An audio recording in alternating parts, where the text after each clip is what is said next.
মাৰাডোনাৰ ক্লাবলৈ যাব নেকি ক্ৰিষ্টিয়ানো ৰনাল্ডো? মানচেষ্টাৰ ইউনাইটেড এৰিলে ফুটবল তাৰকা ৰনাল্ডোৱে। ইয়াৰ পাছতে পৰ্তুগীজ তাৰকাগৰাকীক লৈ আৰম্ভ হৈছে বিভিন্ন চৰ্চা।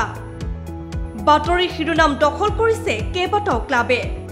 পিছে শেহতীয়াভাৱে এক খবৰে সংবাদ মাধ্যম তোলপাৰ লগাইছে। ইটালিয়ান লীগৰ পুৰণি ক্লাব নাপোলিলৈ যাব পৰ্তুগীজ তাৰকাগৰাকী। স্পেইনৰ এক সংবাদপত্ৰ মাৰ্কাত এই খবৰ দিয়া হৈছে। খবৰ অনুসৰি অচিৰেই এই ক্লাবত যোগ দিব পাৰে ক্ৰিষ্টিয়ানো ৰনাল্ডোৱে। উল্লেখযোগ্য যে এই নাপোলি ক্লাবত ডিয়েগো মাৰাডোনায়ো খেলিছিল। জীৱনৰ এছোৱা সোণালী সময় মাৰাডোনাই এই ক্লাবতেই কটাইছিল। আনকি বৰ্তমানেও আৰ্জেণ্টিনাৰ তাৰকাগৰাকী ক্লাবটোত ঈশ্বৰৰ দৰে পূজা কৰা হয়।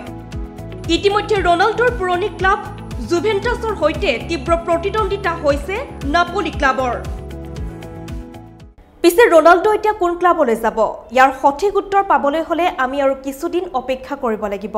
ইয়াৰ লগে লগে প্ৰাগ ফেচ অফ দ্য ডেৰ পৰা মই ৰিম্পিয়ে বিদায় লৈছো। আপোনালোকে অধিক বাতৰিৰ বাবে চাই থাকিব প্ৰাগ নিউজ ডিজিটেল।